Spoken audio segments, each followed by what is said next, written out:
Building your business credit is just as important as building your personal credit, especially when you can fund your next real estate deal at 0% interest. In today's episode, we have Amanda Webster. She's going to help us understand how unsecured business credit truly works and how you can leverage this tool to not just only buy your next real estate project, but also run your day-to-day business expenses. Welcome to the InvestHER Podcast. I'm Liz Fairclough. And I am your co-host, Andressa Gadelli. As real estate investors, we are always looking for different types of finance. And in today's episode, we're going to talk about unsecured business credit. So Amanda, in simple terms, can you please define this type of financing? Sure. It is business lines of credit housed on a business credit card, reporting on the EIN and not on your personal Social Security number.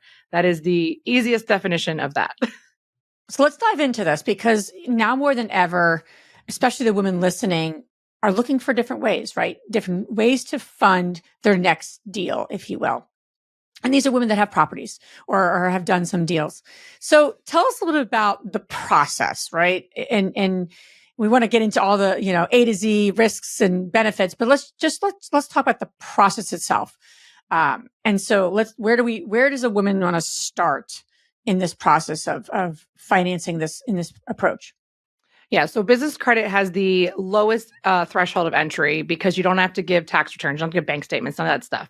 But the offset is you do have to leverage your personal credit history. So you do need to have a decent, profile on the credit side. And I'm not just meaning the credit score. So you need to understand what those qualifications are. And then it is just as simply as finding the right offer and doing an application. The backside is there is underwriting for business credit. So you can actually discuss the result if it's not what you want. So I think it's a lot of the strategy is the biggest problem, but the actual knowledge of being able to go out and apply it is as simple as you would for a personal credit card. But you need to understand the qualifications is the biggest part on the front side. So share with me like the top 3 qualifications of non-negotiables. So I am listening and I say, okay, well, that's for me. Let me keep listening. Or, oh, that's not for me. Let me do something else during my day. Yeah. So a 680 credit score is the first threshold for any type of business credit, no matter what lender you're going to. The other thing is they want to see a healthy mix. So you can't have a new profile. So you need to have some solid history of some installment loans, some credit card lines on your personal side to showcase that. And then nothing on the major derogatory, meaning excessive late payments, excessive inquiries, bankruptcy filings that are still showing up, like, closed accounts with balances. Just understanding kind of that piece those are probably the 3 things that we look at the most to make sure they're going to at least have some approvals. When people hear like unsecure, right? I think that they hear the sense of, okay, great. I can have a really messy financial situation going on. So therefore, I don't qualify for the regular traditional financial institutions.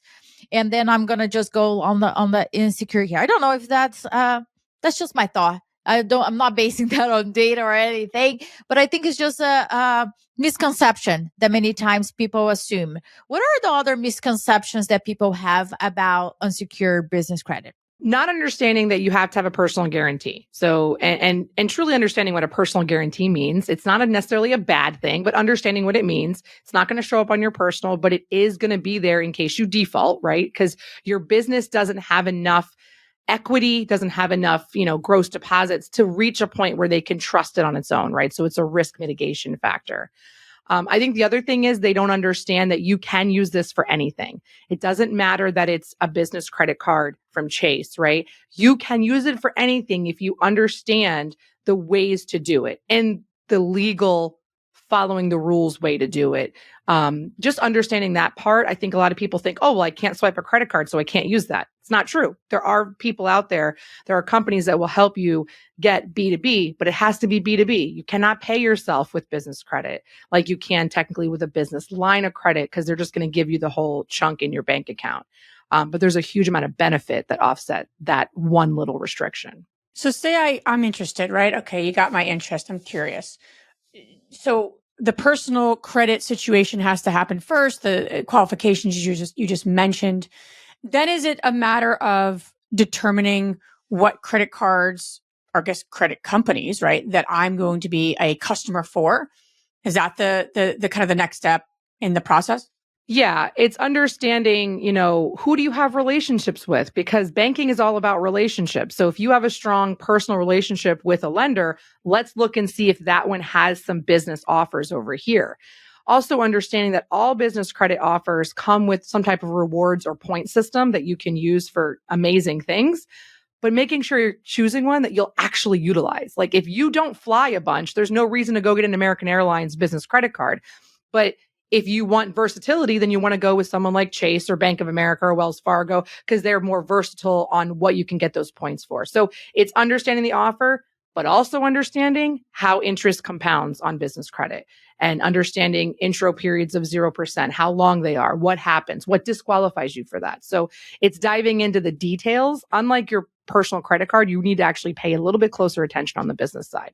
So let's break down what this can be used for. You mentioned that can be used for anything that is under all the following the legalities of it. But as real estate investors, right? We want to grow our business and we have different types of expenses that are for operation purpose. We have teams, we have softwares, and we also have the actual properties, all the cost of a purchase, acquisitions, down payment, all the above, right? Purchasing and selling a property and the ongoing charges. So if you can break down and give us examples of, as real estate investors, what this type of financing can be used for. The nice thing is, the sky's the limit for the most part. You can use it to acquire the property if you have enough on the limit, right? You can use it to pay for the rehab. You can use it to pay for technology, software, lead generating, subscriptions to find your deals. You can use it to pay your team as long as your payroll company doesn't have a restriction, right? Some of them do. So you have to just kind of know that fine line of that. You can use it to pay for anything in your office, for electricity, for your building. There really is no restrictions. The only restrictions that there is you can't purchase crypto with it for obvious reasons, but most real estate investors aren't caring. And you just can't pay yourself. That's really the only real restriction, is you can't pay yourself. And that does extend to other entities you own that you're a beneficial interest in. So just staying out of those gray areas, then you really can use it for anything that is business related. You can use it to go take, clients to dinner if that's what works. You can use it to educate yourself, go join masterminds, buy a coaching program. Doesn't really matter. I'd love to walk through an example, right? Because I think a lot of people learn through examples. So, I'm a real estate investor. I'm listening to this, kind of tap my own money. I use hard money. I've used different things, but this is an interesting, another tool in the toolbox, we always like to say, Andres and I. So what kind of funds, because fix and flips can all vary, right? I'm doing a project that's a $2 million purchase, right? And we're going to tear the house down, right? So obviously fix and flips have a different barrier to entry. What is a typical, say I have a 700 credit score, say I meet all the qualifications, no bankruptcy, not that I know of. What Did you check with Matt? Actually, that's a really good point. My criminal husband? No. So I actually have probably a higher than 700, but let's just use me as an example with base numbers. So what would be the going rate of how much I can actually get in an unsecured business line? Is it 50,000? Is it $500,000? What are we talking about? And is that increase my risk? Is there a way to mitigate all of that? That's got to be part of this whole puzzle. So, and I want to use this money for fix and flips, say. That's the example I want to use. Knowing what I know that someone with a decent profile, and you don't have to be perfect, like we can work around all those things, it's a process that takes a little bit of time. So you can't expect to get $200,000 the first time you're trying to get some business credit. Because think of it, when you were 18 years old or when you started building personal credit, it didn't happen overnight. So you do have to have some timeline of it, right? I would say realistically, if you go after a couple of decent offers and you have some good, credit, anywhere from 30 to 50 is probably a good range. I myself feel I could probably get you better just because of my knowledge of what I'm doing, right? Because I'm living and breathing this. But realistically, you can build lines in the hundreds of thousands of dollars. It's about how much time it's going to take and, the strategy that you use. And there's three things that make up a business credit report. You got to understand that once you start getting business lines and EIN type of credit is understanding the business credit reports the same way you do have to understand your personal credit reports. Oh, break that down, Amanda, because now you're saying, wait a minute. Do I know? Do I understand? I'm like questioning myself, like, what the hell? Do I really know that? So what would you say what does that really mean? Because now I think that all the people on the treadmill are like skipping, like, hold on a second. Do I really know that as I know my personal? What would you say I should pay attention to and I should know about? Yeah. So business credit, once you start getting EIN credit, whether it's through Chase Bank or through this type of side, or you're getting corporate trade line type credit through, say, like Home Depot corporate, right? All of which, anything you're using your EIN for, there's reporting agencies the same way there is personal. There's 3 bureaus. It's Dun & Bradstreet, Experian, and Equifax. What you have to understand is that a business credit report only really cares about 3 items: that you have trade lines, that you're actually using those trade lines, and that you pay them on time. And by on time, I mean by the due date. You do not get a 30-day grace period like you do in your personal credit. You must pay them on time. Those 3 things make up your business credit profile. Your goal on most of the scoring modules is to get to an 80. It's a 0 to 100 score. 80 is where you want to be. That's where everyone wants to start lending you on the commercial side.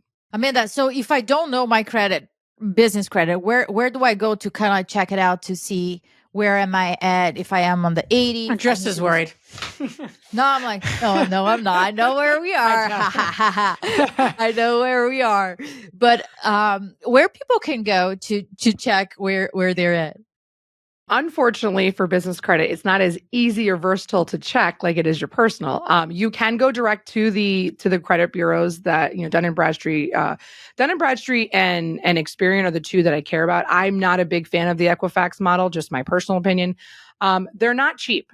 So pulling them one time, not cheap. I think it's like $50, something like that, to pull it. However, there are programs similar to credit monitoring out there that can make it a little bit less expensive. I know Nav Prime has one out there that can give you all 3 bureaus every month, just like a credit monitoring tool, but on the business side.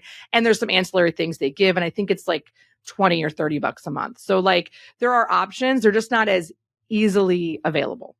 Let me ask you a question, because it's always, I forget when I heard this early in real estate investing, is the time you want to ask and go and get funding is when you don't need it, right? And that's always the goal of entrepreneurship, right? It's always tough when you really need something to go get it. So I would imagine as a tool in the toolbox, this might be the same case. Is it the same case in the sense that if I go and start this process, I get 50,000 and a couple of different offers, and it's 0% has a time stamp on it, correct? So in a sense, this is it's not the same thing that if I don't need it, I could just put it on the shelf forever. There's a time frame. So what is that time frame? And am I thinking is this the right way, or am I off? No, it's a weird balance, right? So same thing with business credit, because there's amount of time, because you got to build offers over time. I pride myself in having an accelerated method to that, but even that still takes roughly 12 months to build hundreds of thousands of dollars, right? If you follow the right criteria. So you do need to start looking before you need it, depending on how much you want to use for your project, right? But there's a balancing act of 0% offers are going to, on average, be 12 months. So it's a weird place to be, but there are ways to utilize it after that. There are some kind of tricks and ways you can do that. And you have the points and rewards that kind of can offset some of the interest, even if you're holding it for a couple of months. But it is kind of a weird balance of like, you need to do a little work to get it and have, time to do it. But you also want to utilize that 0% as much as possible because it's free money for that moment. But then understanding what you can do to make it still advantageous after that 12 months. There are some offers that are longer. I just like to be realistic. 12 months is probably the most average you'll see out there. And Amanda, I'm assuming that once you get the 50,000, that will also and you pay that on time, right? That will also contribute as a track record for future higher qualifications. Correct. Yeah. Got it. And for all the women that are listening, right, they do have business credit cards. They are leveraging their miles. They actually don't need unsecured. They qualify for traditional, but why would they should consider? So think of it like your personal credit. I always try to bring it back because a lot of people have education on that. I don't need my personal credit cards either, but I know that in order to continue to hold a good profile, I need to keep those accounts open. I need to use them every once in a while. I use business credit every day, even though there's no 0% left, right? Everything that I can put on our business credit for the company, I'm going to do that because it makes sense. It's extending my cash flow. It's allowing me to earn points and rewards, and it's still free money. And then we just pay weekly payments so that our cash flow is kind of working that way. But the other side is, in order to get to commercial non-recourse lending in the millions, right? You have to have these credit profiles. They want to see your entity have these trade lines and have these revolving accounts that you've treated in a healthy way. We purchased, the building I'm sitting in is over $1 million building, and we purchased with commercial non-recourse. The only way we did that was by having these profiles and taking the time to do it. So it's not just about your revenue.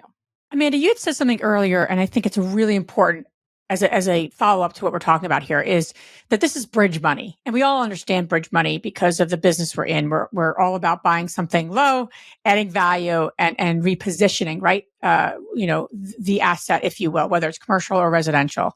So talk us a little bit about the idea that you're using business credit more in a bridge format versus a long-term turnkey asset that you're buying. Not that you can't buy those properties, but this may not be the right funding for it. So yeah, if you don't mind sharing a little more about that, that'd be awesome. Yeah. Imagine, you're buying a distressed property that you're wanting to fix up, right? So you're adding value into that property. You're making the market share of that much higher. So you can take this money, acquire the property, depending on the amount that you have and the amount of the property. You could potentially use it for the rehab as well. And then 2 to 3 months in, you're able to refinance at such a higher equity stake and be able to get a long-term solution that's not 100% of the deal anymore, because you now have built in so much equity on the ceiling side. And then even if you're selling it, it's the same avenue. Imagine you don't have to worry about chasing that hard money loan, reapplying every time. If you're doing a DSCR loan, whatever it may be, you don't have to worry about that because it's just, you have this. This is a revolving line. You do a project, you pay it off, and now you're ready to do the next project, and you don't got to go reapply. So it's just more of a strategy. Or it can be a supplement, right? How many people go over budget on their renovations, right? So you have a little bit of a ceiling to go, okay, you know what? If I go 10 grand over, I have this card over here that can cover that. And I know I'm going to sell or refinance this property within a time period that the interest is okay. Amanda, we love horror stories. And not that I'm requesting one from you here, but I think that when people don't utilize tools correctly, like any business card, any credit card, if people don't... Any line of credit for that matter, right? Anything, it can be really used properly and you can grow, or if you can abuse or ignorance on not knowing how to properly use it can give people in big trouble. So I want to know the experience that you have. How have people misused this strategy, and where were the consequences? I think the biggest thing that I've seen people do and not listening to the advice, or just maybe not reading the advice to begin with, is that they think that because it's 0%, I'm going to hold this high balance for the entire 11, 12 months. And they didn't do enough planning to have how am I paying this off at the end of this? And then that interest, the way that credit card interest compounds, is very different than even a hard money loan, right? So understanding and educating yourself on how interest compounds on different types of capital, and how long can you make that payment with the interest and you still have money left in your profit margin, right? So I think it's understanding how finance works is one of the biggest issues. It's literacy on the business side is a little bit lacking sometimes. But also, if you hold balances on business credit for a long time and then chunk pay them off, they actually can cut your lines or turn you off because now they think you're a high risk factor. So you can actually damage yourself by doing that. Hold on. Let's use examples. That's how my mind works. So what you're saying is that you paid at the end in one chunk, but that is viewed by the lender as a negative factor. If you hold it for more than 8 months at a high, what I mean by holding it, I mean when you're holding like 90% of your limit and just paying minimum payments for 8-9 months, and then you chunk it all off, the lender doesn't like that activity. They like to see you either hold, lower balances for short periods of time, or at least paying multiple times your minimum payment. Even if that you are still on the 0% APR? Oh, yeah. Got it. Yeah, because then they're afraid you're going to hold it for long terms and you're potentially going to be a higher default risk. Because that's what you can read between the lines, right? If somebody is holding such a high limit and then leave it at the end, I think that's the key here, especially for women that are listening, that are planning their rehab, instead of thinking about, well, once I sell it, then I pay my 0% APR, but then you're hurting your credit at the end. So really understanding how the game works.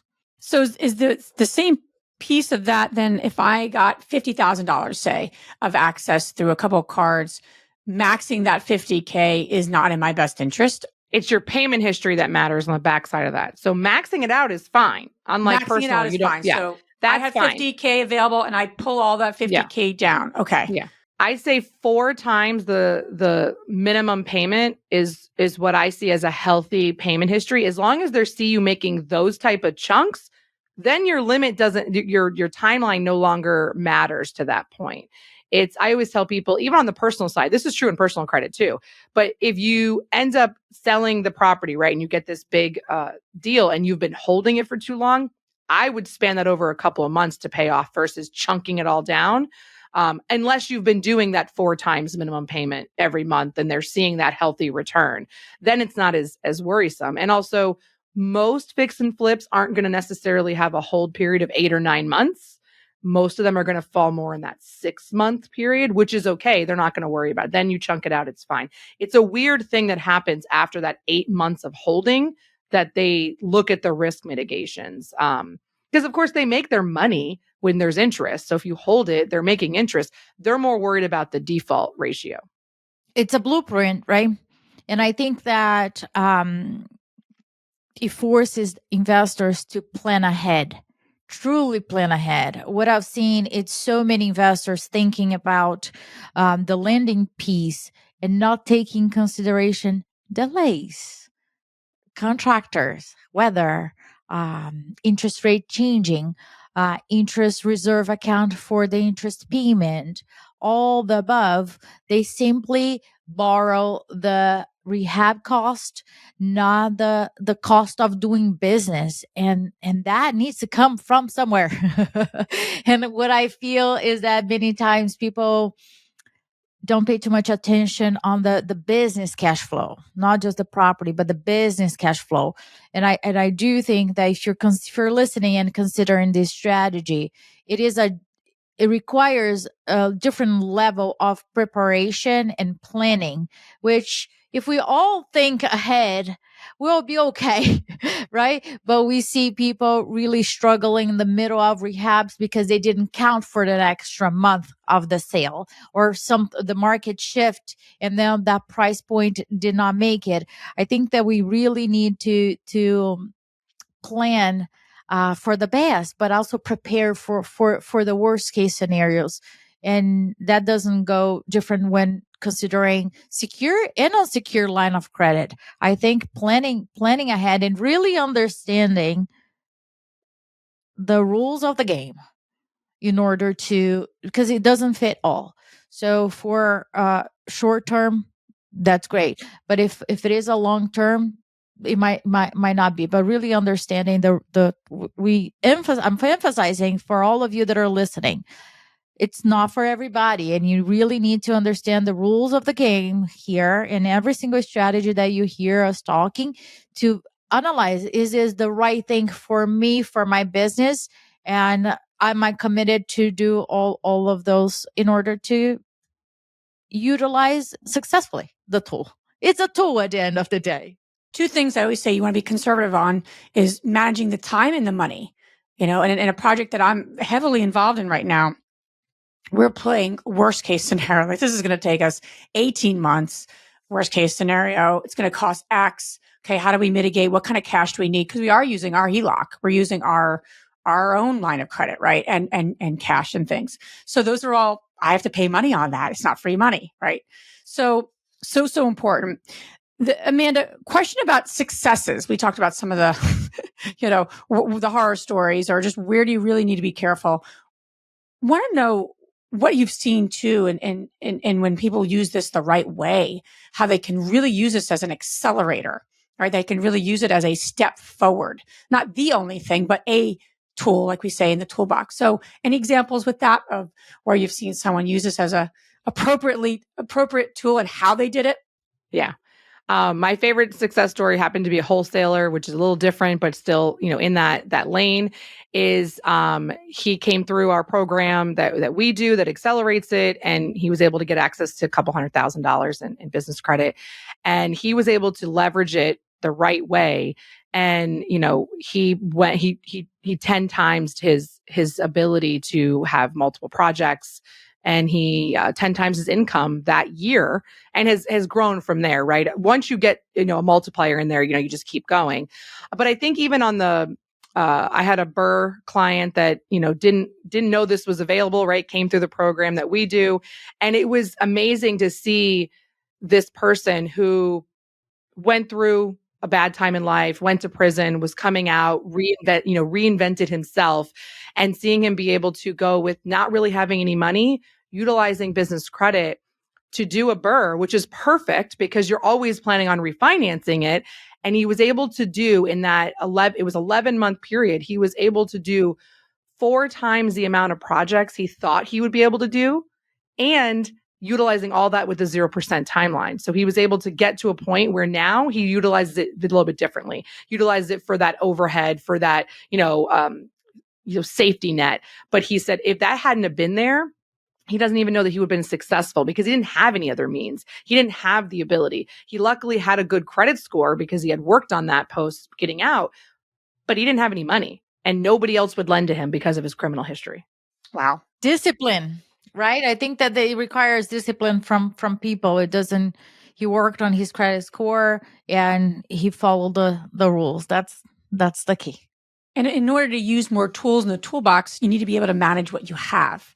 And that's, you have to be a good steward of what you have. And Justin and I talk about that all the time. Women will say, I want to buy that next property. And then you start asking, where are your numbers today on your current portfolio? They can't answer what's doing well, what's not doing well. It's like you're scaling.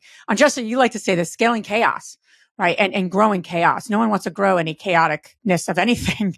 So I love this as a tool in the toolbox as you get your house in order, right? And you really have the structure in places. And like you said, use it the right way too, and make sure you're getting the right information. So Amanda, really helpful today.